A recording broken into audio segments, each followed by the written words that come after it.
안녕하세요. 오늘 저희가 함께 살펴볼 자료는 실행이 답이다라는 책인데요. 좋은 아이디어가 있어도 이걸 행동으로 옮기기가 참 어렵다. 이런 생각 혹시 당신도 해보셨을지 모르겠어요. 네, 맞아요. 이게 단순히 긍정적으로 생각해라 이런 차원을 넘어서는 이야기거든요. 자료에서는 실제 실행력? 이게 정말 중요하다고 강조하고 있어요. 실행력이요? 네, 심지어 목표를 막 생생하게 상상하는 거 있잖아요. 그게 오히려 실행에는 좀 방해가 될 수도 있다? 이런 흥미로운 연구 결과도 있더라고요. 리엔 팜이나 가브리엘레 웨팅겐 고수 같은 분들이 연구한 내용이죠. 정말요? 성공한 모습을 상상하는 게 방해가 된다니. 그건 좀 의외인데요. 보통은 좋다고 생각하잖아요. 그쵸. 근데 그 생생한 상상이 마치 벌써 목표를 다 이룬 것 같은 그런 만족감을 줘서요. 실제로 내가 노력해야 할 에너지를 좀 떨어뜨릴 수 있다는 거예요. 그런. 그래서 이 자료는 그냥 결과만 상상하는 것보다는 실행력 자체에 좀 더 초점을 맞추는 거죠. 그렇군요. 그러니까 단순히 할 수 있다 이 마음을 넘어서 구체적으로 어떻게 할 것인가 그 하기로 나아가는 방법을 찾는 게 오늘 저희의 목표겠네요. 네, 맞습니다. 당신이 실제 행동 변화를 위해서 딱 필요한 통찰, 그런 걸 얻어가실 수 있도록 한번 제대로 파헤쳐 보겠습니다. 자료에서 딱 짚는 게 이 성공과 실패를 가르는 거 이게 능력이나 아이디어가 아니라는 거예요. 결국은 실행력이다. 맞아요. 재테크 공부는 막 엄청 하는데 부자는 못 되는 사람. 아니면 기획은 진짜 잘하는데 성과가 안 나는 조직. 이런 게 다 실행력이 부족해서 그렇다는 거죠. 네, 그런 거죠. 그래서 단순히 나 성공했어? 이 모습만 그리는 결과지향적 시각화. 이것보다는요, 목표에 이르는 그 구체적인 과정, 또 어떤 어려움이 있을까 예상해보고 해결책은 뭘까? 이렇게 생각하는 거. 이게 과정지향적 시각화랑 경로 탐색인데 이게 훨씬 효과적이라고 말해요. 과정 지향적 시각화랑 경로 탐색. 그 경로 탐색이라는 게 구체적으로 어떤 걸까요? 그냥 길찾기인가요? 아니면 좀 더? 좋은 질문이신데요. 그러니까 단순히 길을 찾는다는 느낌보다는 목표까지 가는 그 세부 단계들을 다 설정을 하고요. 또 각 단계마다 어떤 장애물이 있을 수 있잖아요. 네네. 그것까지 예상하고 그럼 어떻게 해결할지 이걸 미리 구상하는 걸 의미해요. 미리 다 생각해두는 거군요. 그렇죠. 그리고 이걸 실제로 계획으로 옮기는 아주 유용한 방법으로 역산 스케줄링이라는 걸 제시하죠. 역산 스케줄링이요? 그거 들어본 것 같아요. 미래 시점에서부터 거꾸로 계획하는 거 맞죠? 네, 맞습니다. 예를 들어 10년 뒤에 내가 클리닉을 열겠다. 이게 목표면 그럼 그 전에 5년 뒤에는 뭘 해야 하고 1년 뒤에는 뭘 해야 하고 그래서 당장 오늘은 뭘 해야 하는지 이렇게 역으로 추적하는 거죠. 이게 왜 그렇게 효과적인 건가요? 그냥 앞에서부터 차근차근 계획하는 거랑 뭐가 다를까요? 이게 현재 시점에서만 계획을 세우면요. 이걸 순행 계획이라고 하죠. 네. 모든 일이 다 급해 보이고 중요해 보여요. 그래서 뭘 먼저 해야 할지 막 헷갈리기 쉽거든요. 맞아요. 다 중요해 보이죠. 근데 최종 목표 시점에서 거꾸로 이렇게 내려오다 보면 정말로 필요한 핵심 과제가 뭔지 이게 딱 명확해지는 거죠. 하버드대 그 벤필드 박사나 경영 컨설턴트 간다 마사노리 같은 사람들도 다 이 미래 관점의 중요성을 강조했고요. 그러니까 불필요한 일에 에너지를 덜 쓰게 되고 진짜 중요한 일에 집중할 수 있게 된다. 이런 거군요. 스트레스도 줄어들고요. 네, 정확합니다.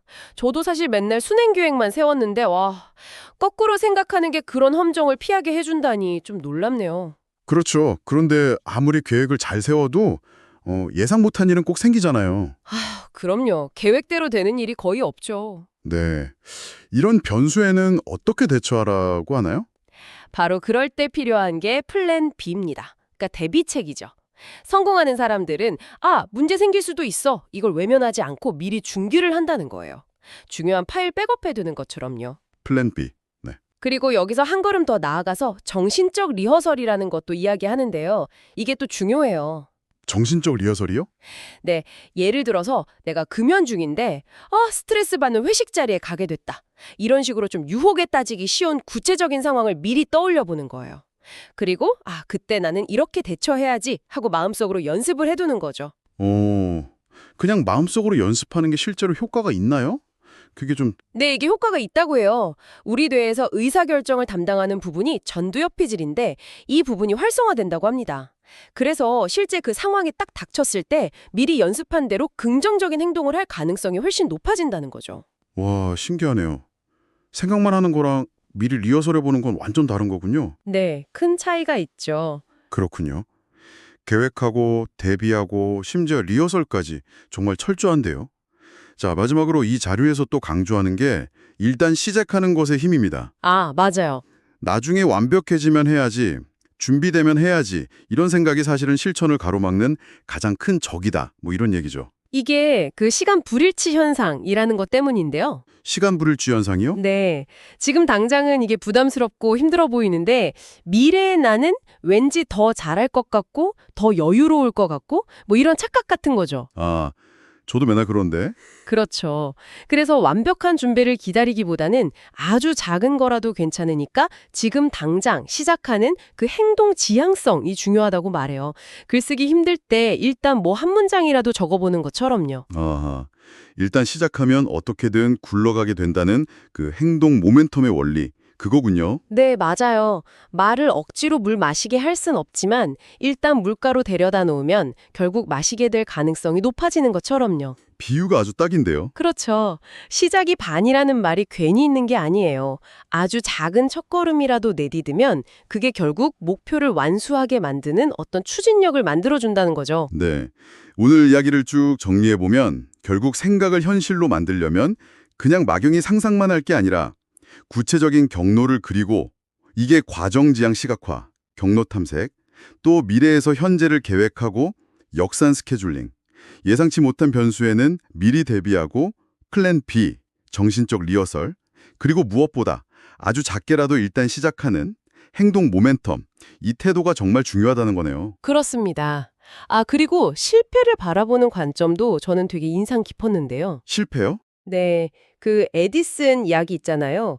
전구 발명하려고 수천 번 실패했지만 본인은 그걸 실패라고 생각 안 했다는 거. 아, 이 방법은 안 되는구나라는 걸 알아낸 또 하나의 성공한 실험으로 여겼다는 거죠. 실패가 아니라 성공한 실험이다. 네, 실패를 배움의 과정으로 삼는 그런 태도인 거죠. 와, 그 관점은 정말 기억해 둬야겠네요. 자, 이제 이야기를 듣고 계신 당신의 차례입니다. 오늘 저희가 나눈 이야기들을 바탕으로 당신의 목표를 향해서 지금 당장 시작해 볼 수 있는 아주 작은 실험, 그게 뭘지 한번 생각해 보시면 어떨까요? 네, 거창할 필요는 전혀 없고요. 그럼요. 완벽하지 않아도 괜찮습니다. 그 작은 실험 하나가 어쩌면 당신의 큰 변화를 만드는 아주 중요한 시작점이 될지도 모릅니다.